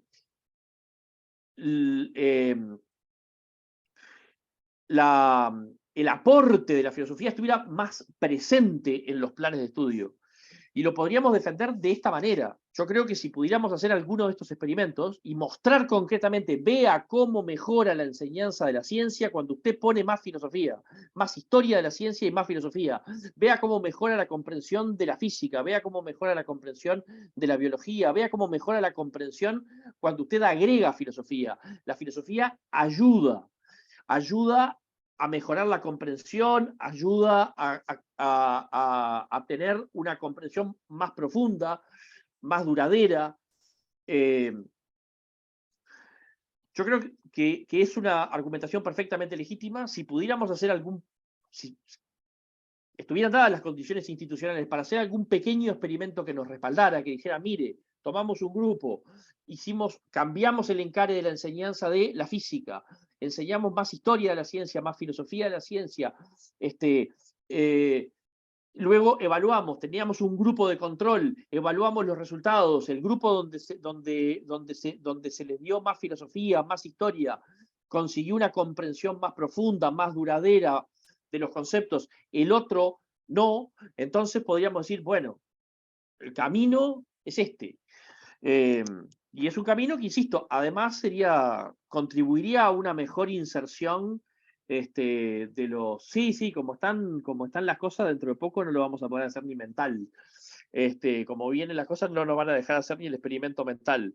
Bueno, entonces, Brian, a quien agradezco mucho sus comentarios, decía que no hay espacios de formación.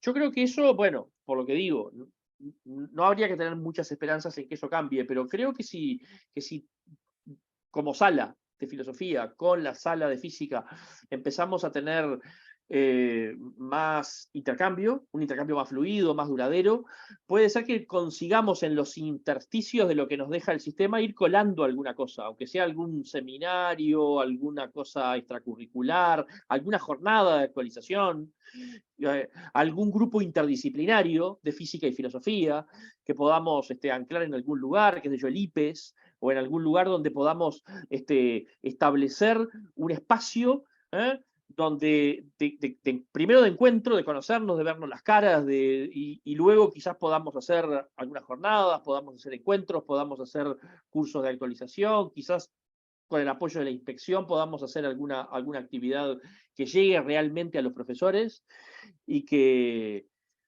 contribuya. Yo por el lado de los programas no creo que los programas vayan a contemplar en el futuro próximo más formación específica en este sentido, pero nosotros con voluntad y con perseverancia podemos empezar a encontrar espacios de encuentro y hacer cosas. Lo de las recomendaciones charlamos, yo te dejo, mi mail es muy fácil para todos los que están, bueno, la mayoría de los que están lo conocen, pero es mi nombre, Aníbal.corti, el punto del medio, si lo ponen, si no lo ponen es lo mismo, no cambia, Aníbal.corti, da lo mismo si lo ponen todo junto, Aníbal Corti, @gmail.com. Aníbal.corti, sin tilde ni nada, ¿no? Aníbal.cortis @gmail.com. Ahí me escribís y nos podemos juntar. A mente que te puedo mandar, que te puedo recomendar bibliografía, te la puedo mandar, de hecho, lo que tengo en PDF, podemos juntarnos en algún momento, podemos ver de hacer, de tener algún espacio de encuentro, algún espacio de intercambio y de encuentro, y quizás, ¿por qué no? Algún proyecto, no demasiado ambicioso, quizás al principio, y después se verá. Si contamos con apoyo de las autoridades, si a alguien le entusiasma, o lo tendremos que hacer medio a la intemperie. Bueno, termino entonces, para no seguir abusando del tiempo, con Inés. Lo del sentido común ya más o menos lo había contestado. Me queda la enseñanza primaria y si esto ocurre solo con la física. Que ocurre solo con la física ya también lo dije, seguro que no ocurre con la física solo, seguro que ocurre con la biología, seguro que ocurre con la química, seguro que ocurre con la matemática, seguro que ocurre con la historia también. Pero bueno, ahí yo creo que probablemente los historiadores que tienen una larga acumulación de reflexión metahistórica, historiográfica, historiológica, tengan también herramientas para defenderse en ese sentido, y tengan claro que los hechos no se autointerpretan, probablemente sean los que más claro lo tengan, a excepción quizá de los filósofos, profesores de filosofía, filósofos, como le quieran llamar. Entonces, sí, lo ideal sería que los contactos no fueran solo con los profesores de física, sino también con los profesores de biología, los de matemática. Y lo de la enseñanza primaria, bueno, eso lo puse un poco para provocar. Yo no sé realmente, lo que se puede hacer en primaria es poco, me parece a mí. Tampoco lo tengo muy claro eso. El énfasis está puesto en secundaria, donde yo creo que hay, en líneas generales, un programa claro de lo que podríamos hacer. En primaria eso es más difícil. Yo todavía es chiquita, pero mi intención es experimentar con mi nena, a ver cuánto se puede hacer con mi nena de 7, cuánto se puede hacer en este sentido, de ir como problematizando el sentido común, y, ¿no? Todavía ella es reacia. Cuando yo quiero ir por ese lado, me dice que no, que ella aprender va a la escuela y que conmigo no quiere tener clase. Pero sí, tengo intención de ir como probando, a ver hasta dónde se puede ir con según qué cosas, cuándo un niño es lo suficientemente maduro como para entender según qué cosas. No lo tengo claro. No, yo no lo he investigado, otros lo han investigado, pero yo, en fin, no es una literatura en la que yo esté empapado, no son temas que yo domine, pero tengo toda la intención de ir experimentando con mi hija a ver qué se puede hacer en ese sentido. Por lo pronto creo que lo de primaria es algo que yo puse ahí como para provocar y dejarlo como una posibilidad, donde yo creo que el camino está claramente mucho más definido, y donde, en fin, dependerá de la sensibilidad de las autoridades, pero donde podríamos conseguir que algunas de estas propuestas tuvieran algún tipo de plasmación concreta es en la enseñanza media, en la enseñanza secundaria. En fin, más o menos he contestado, creo, las preguntas. Yo creo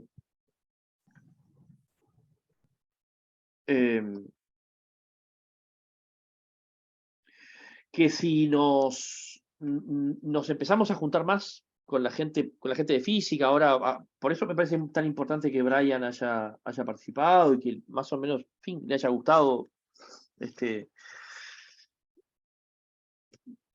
y le haya parecido interesante esta intervención mía. Creo que si nos empezamos a juntar podemos, si somos más, cuanto más seamos, mejor. Cuanto más seamos coincidiendo en la importancia de darle este enfoque a las cosas, mejor. Quizás no en el corto plazo, pero en el mediano plazo podamos ganar alguna batalla, qué sé yo. Hay que pensar la batalla, esto como una guerra a largo plazo. Y quizás en el mediano plazo podamos meter alguna batalla, alguna victoria, qué sé yo. Bueno, nada. Ricardo quiere hablar, yo me callo. Ricardo, antes un segundo, si te parece, yo voy a pausar la grabación acá, y como dándole un cierre ahí, pero dejamos abierta la sala y bueno, porque yo me tengo que retirar y por eso te digo. ¿Te parece bien, Ricardo? Sí, yo también me voy a tener que retirar. Quiero decir dos cosas cortitas. Una, que me parece que por supuesto no hay que preocuparse